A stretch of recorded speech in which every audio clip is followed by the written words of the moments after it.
Selena Gomez's new identity creates the narrative she's trying to run away from. Selena Gomez, one of the most popular pop stars of this lifetime we're all currently living, has earned her title as an expert manipulator of public opinion, swiftly, no pun intended here, crafting a hyper-independent and strength-backed philosophy that grounds her music and her makeup brand Rare. Gomez first was known for playing the spunky and devilish Alex Russo in the extremely popular Disney Channel show Wizards of Waverly Place. Russo was daring, strong and brave. So many young girls liked her so much as she represented a woman that was independent and sure of herself.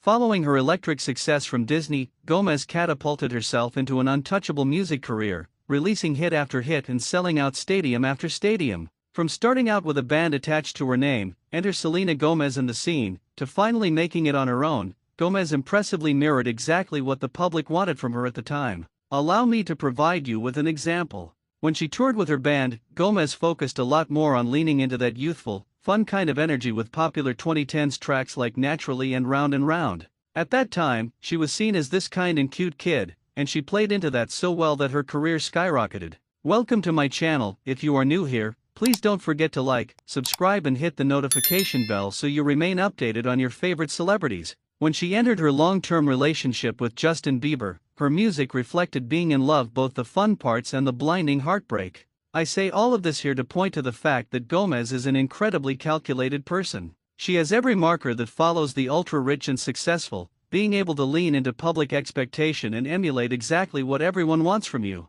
No complaints and no changes, just money that follows you. While she's had some slip UPS controversies with Bieber and fights with Taylor Swift and the Jenners, her need to speed through has always been transparent. After the fallout of her and Bieber's relationship, she took a step back and realized that now, the public wanted her to reflect that of an independent and successful young woman who isn't tied down anymore.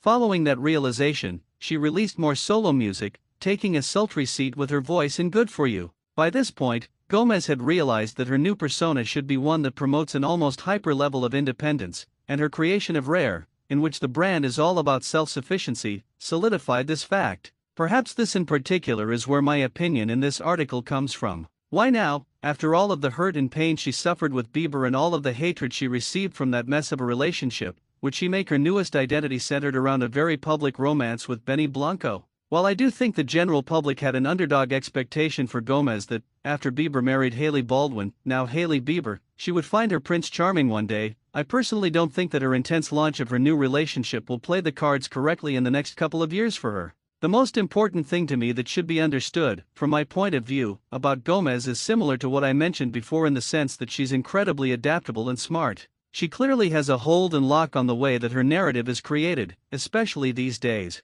For this reason, I don't understand the rationale behind this giant career move. Yes, it's more than just a relationship for her at this point, of putting herself in a small box with Blanco. Dating and even marrying him is one thing, but creating an entire album with him that will forever be in your music catalog is a whole other level of career attachment. Because her relationship with Bieber was so public, Gomez was frequently and often dragged into all of his scandals and mishaps, regardless of whether she was actually involved or not. While Blanco's public perception is good right now, so was Bieber's before some things started hitting the fan. With Blanco involved in her now personal part of her career and in her music catalog, Gomez has completely merged the two identities together. Now, any single time Blanco messes up, she will mess up too just by default. The most comical thing, albeit it's probably not something you should laugh too hard at, about this entire situation is that Gomez talks about being replaced and losing her footing as an it girl in her newest album with Blanco titled I Said I Love You First. Younger and hotter than me, Gomez details her strong fears of not being young and hot, a euphemism for societally accepted, adored and loved, enough for the person she's with. She feels as if the newer waves of talent will wash her out. And this part of herself is exactly what she's trying to run away from. A girl that's just exhausted from having to maneuver and reclaim her image too many times to even count. Gomez seems to just repeatedly loop herself in this masochistic cycle. Gomez in her album shows that she has such a strong understanding of how people work, that once you've done what you need to do for them, they don't really want you anymore. I argue that she's known this for a number of years, successfully switching up what she represents and what she associates herself with in order to stay relevant and successful. Thanks for watching. Please don't forget to like, subscribe and click the notification bell.